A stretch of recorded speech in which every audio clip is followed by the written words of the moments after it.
Notice is hereby given of a regular meeting of the district's Board of Directors to be held at 105 Port Road, Port Isabel, Texas on June 11th, 2025 at the hour of 5:30 p.m. for the consideration of the business of the agenda below. This notice is posted at the office of the district on June 5th at 3:45 p.m. in accordance with the Texas Open Meetings Act, not less than 72 hours prior to the time of said meeting. Call this meeting to order. We have a quorum. Mr. Bowder, Mr. Donahue, myself are all here. The other two gentlemen were unable to make it by notice. We'll stand for the pledge. Scott Friedman is on Zoom. Oh, Scott's here via Zoom. Yes. Okay. I pledge allegiance to the flag of the United States of America and to the republic for which it stands, one nation, under God, indivisible, with liberty and justice for all. Heavenly Father, again, we thank you for all your blessings, Lord God. We just ask you to continue to lead us and give us wisdom to serve our public to the best that we can, that we be good servants to your company here at the Laguna Madre Water District. In Jesus' name we pray, amen. Thank you. Invitation to the audience for public comments? Yes. Yes, sir. We are going to host our Citrus Association. It's water and wastewater from the whole valley in June the 14th, this coming weekend. And what it is just all the entities that service water and wastewater to the whole valley. We meet together once a month at different locations, and June is our time every year. And what we have here is very important because we have scholarships awards that are given out to the students, and this is a time that we get all the people in June and have it on a Saturday. Normally it's on a Tuesday, but this one's on Saturday because people are gonna go to the island and use some water out there. Hopefully we'll get, we are getting a lot of people during the weekends. So that's one of them that I wanted to let the board know that we're gonna meet here Saturday. It's between 11 to 2, 3 o'clock in the afternoon. Okay, great. Thanks for letting us know. Appreciate it. Anybody else? Good? We got new carpet? Yes, sir, we did. Smells fresh. The new appearance here is the walls are painted. We got new carpet. We switched around the tables a little bit, but make sure everybody's comfortable. Looking at you guys directly. Yeah. Sorry if you have to. Great. Item 4, consider and discuss for possible approval the minutes from the regular meeting on May 28th, 2025. Motion approved. Second. Motion made by Mr. Donahue, second by Mr. Bowder. All in favor? Aye. Great. General Manager's report, item 5. We did have some rain today up in the watershed, and it increased like about 2/10 of a foot, which is better than nothing, but it's up at 22.4. Still at on conservation measures at stage 3. Hopefully we get some more rain, and we just pray to the Lord again that He provides more water at the watershed. Very good. Thanks, Carlos. Item 6, Director of Operations report.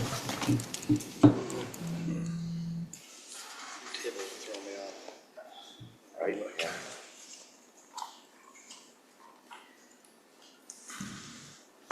Mr. Vice Chairman, members of the board, the operations report for the month of May, comparison to that of April, which consists of service orders and call-outs that are made throughout the month. Most of them are taken care of by customer service as they call in on the service orders, and then, of course, the call-outs are usually done by the manager that is on duty, along with the staff member. On the distribution side, for the month of May, we had 296 service orders, call-outs, which was 67 less than the month of April, 363. The job codes that were mostly affected was occupant change, turn on service, work on meter box, disconnect customer, change meters, the nodes. And those went down not because there weren't any that went wrong. We're still having nodes that are going bad, but we have some on back orders that we haven't received. and then the check and repair leaks. On the collection side, service orders and callouts for the month of May were 42, which was also down 21 from April, which we had 63. And those that were mostly affected as far as job codes were sewer backup, manhole work, the sewer taps, preventive maintenance, and clean out and install repairs. And then the lift station and customer service collection, they went down as well from 47 in April to 42 in May. And mostly affected were the maintenance and add or change of Microsoft at the lift stations, along with the audio-visual alarms, electrical issues, and removal of the fog.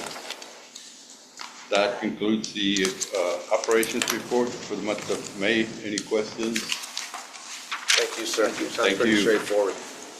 Item 7, district engineers report.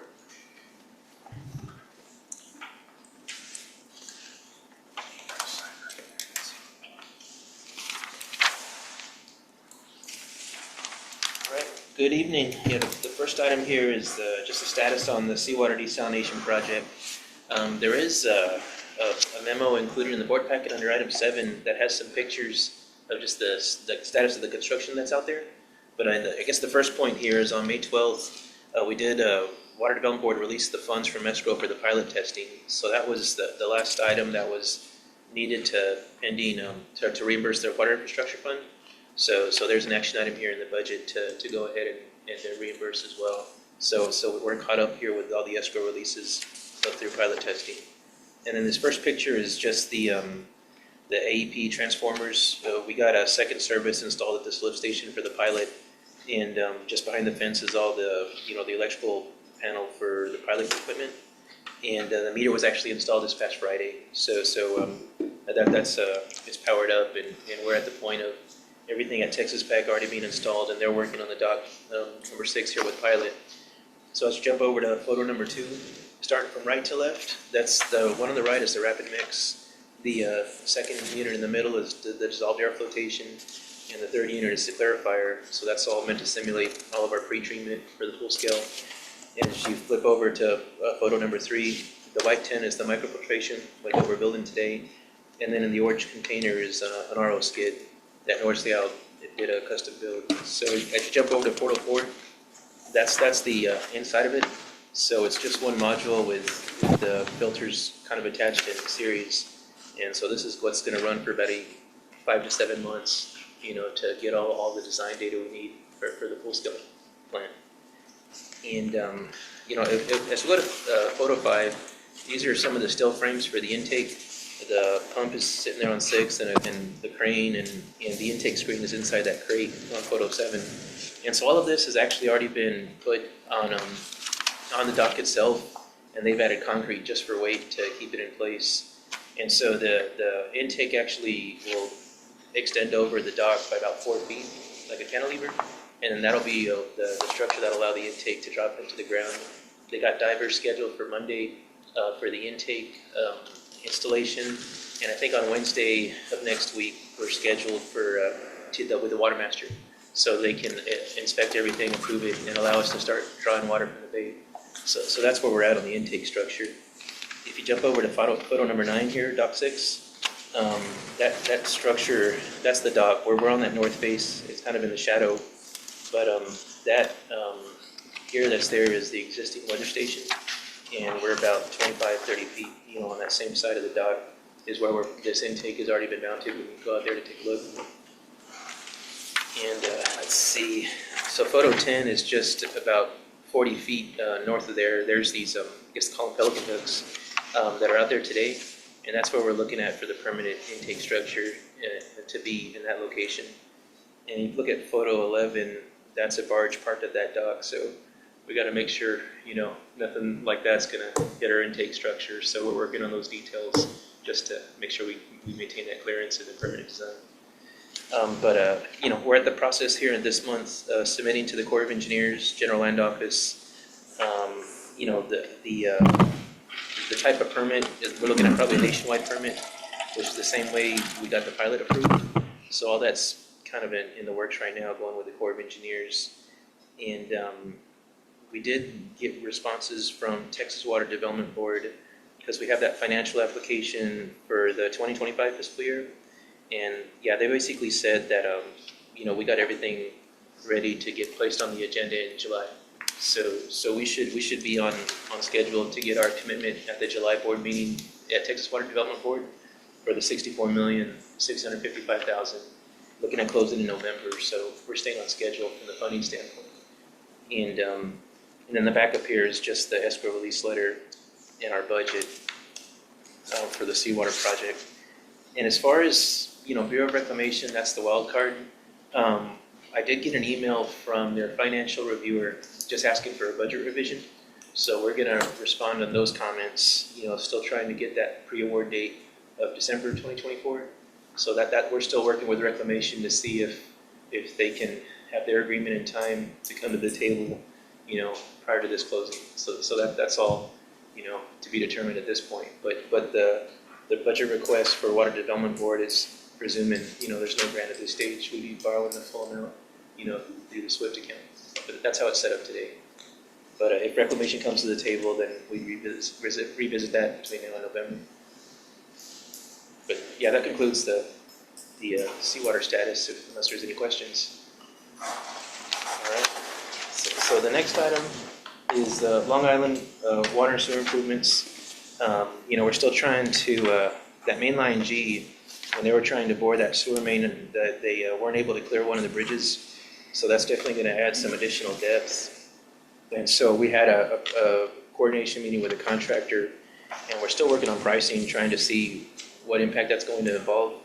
We're probably looking at maybe an additional depth of about 6 feet on that line and the master lift station.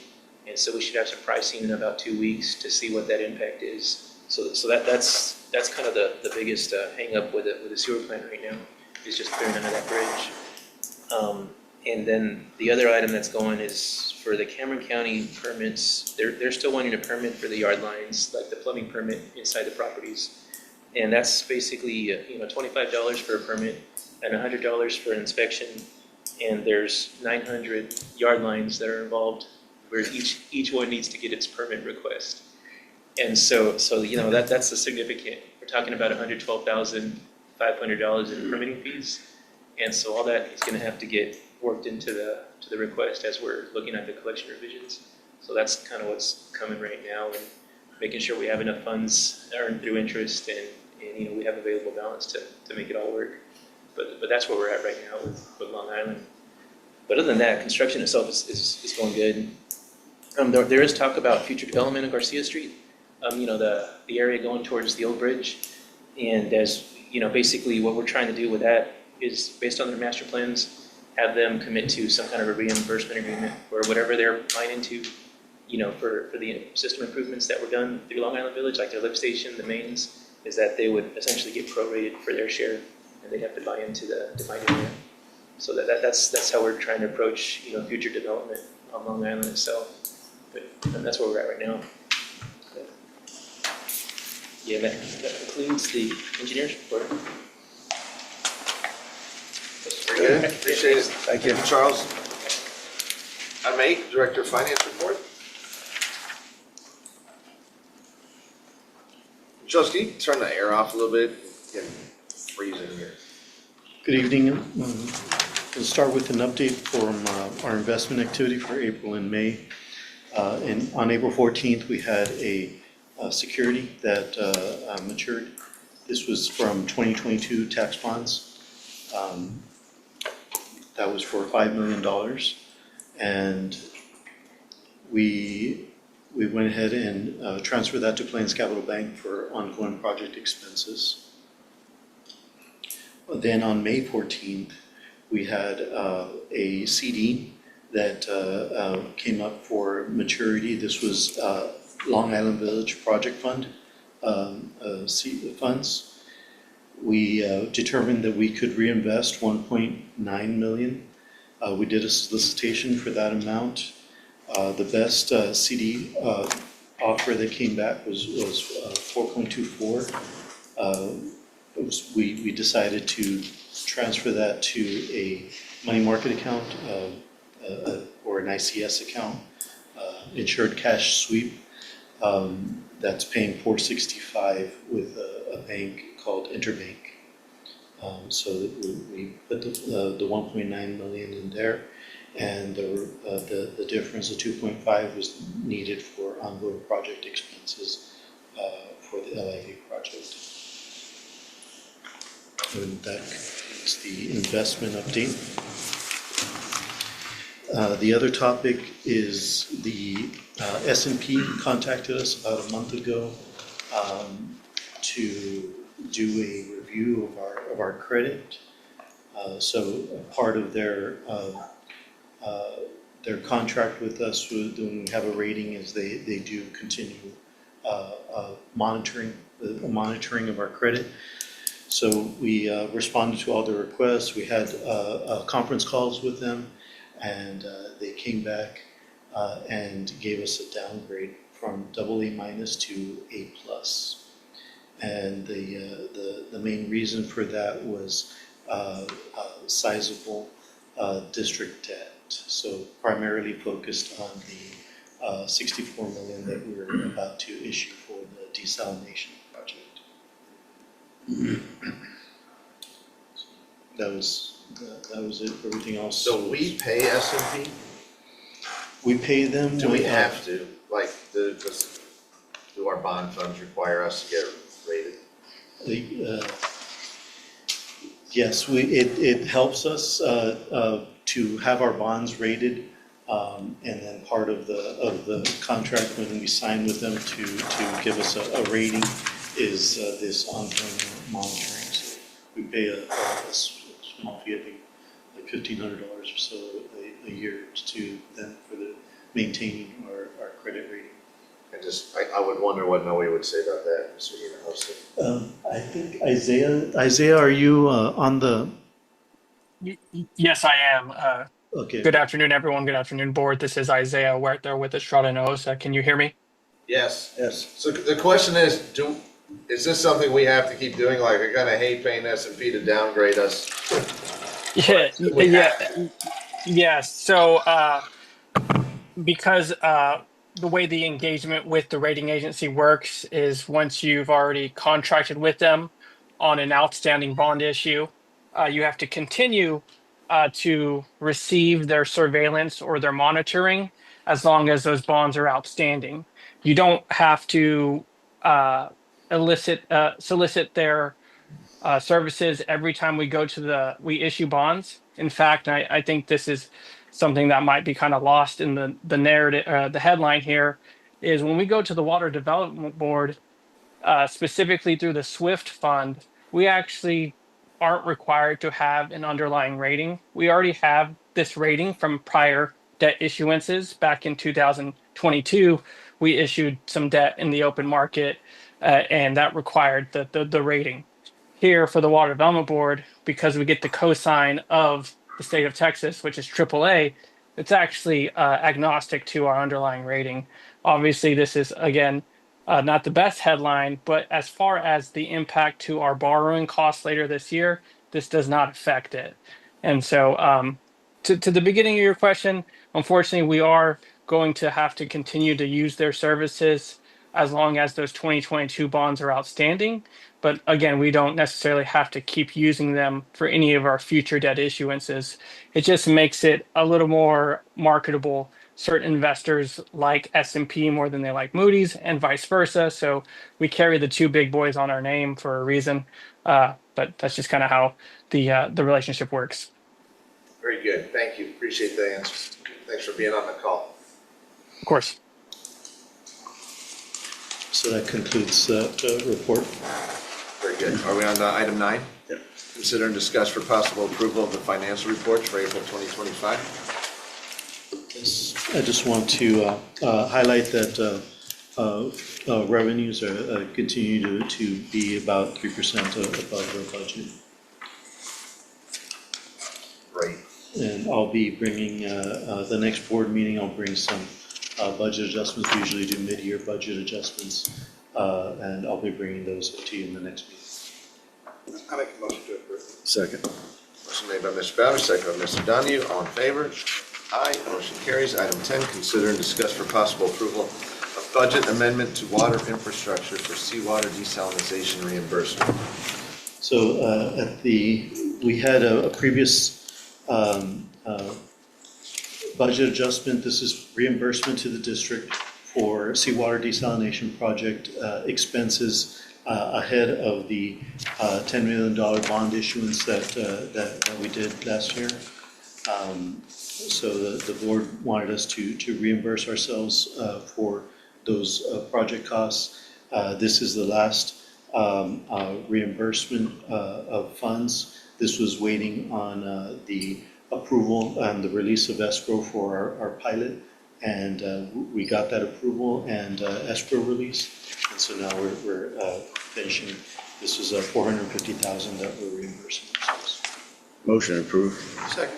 Motion made by Mr. Bowder, by Mr. Donahue, second by Mr. Bowder. All in favor? Aye. Motion carries. Consider and discuss for possible approval of the purchase of Encode ERP Pro 10 upgrade from Tyler Technologies, item 11. So ERP Pro 9 from Tyler is the product that we use for everything that we do at the district. It does utility billing, it does payroll, it does purchase orders, all of our software. Primarily, all of our needs are done by ERP Pro 9. Version 10 has been out approximately 10 years, and we're trying to prepare for the end of life of 9. 9 has been out more than 20 years. It's been out, so we're asking the board to approve this. This will bring it as more of a Windows-based technology. So it's going to give us some flexibility on some of the technology that we can make it compatible with. Right now, we have some limitations. Is it budgeted? This is not budgeted, but they had put us on an 18-month wait list, and so we were planning on paying for this next year. They approached us and told us that they're ready early, and we told them that we can't pay for it right now, but they said they have included in here an amendment where we can start implementation right now and pay for it in next fiscal year. Motion approved. Second. Motion made by Mr. Donahue, second by Mr. Bowder. All in favor? Aye. Motion carries. Item 12, consider and discuss for possible approval of the purchase of 4-inch and 6-inch fire line meters. Members of the board, the reason for this purchase is inventory purposes to restock the warehouse. For the reason, staff is recommending board approval and award a contract to Waterworks Metrology for the purchase of 3 4-inch fire line meters and 3 6-inch fire line meters for $31,500. I'll make a motion to approve. Motion made by Mr. Bowder. Second. Second by Mr. Donahue. All in favor? Aye. Motion carries. Items 13, consider and review expenditures from May 16th to May 31st. Acknowledged by Mr. Bowder. Acknowledge. Acknowledged by Mr. Donahue. Acknowledged by myself. Item 14, executive session permitted by the Open Meetings Act, Government Code Section 551001, under Section 551071, consultation with attorney, under Section 551072, deliberations about real property. So if I can have a motion to enter. Make a motion to enter. Motion made by Mr. Bowder. Second. Second by Mr. Donahue. All in favor? Aye. Aye. Motion carries. To those of you who are leaving, thanks. Have a great night. Do I have a motion to proceed as directed, or you just need told to proceed as directed? Proceed as directed. Proceed as directed, sir. Thank you so much. Appreciate it. Thank you, everybody else. With that, we adjourn at 6:15.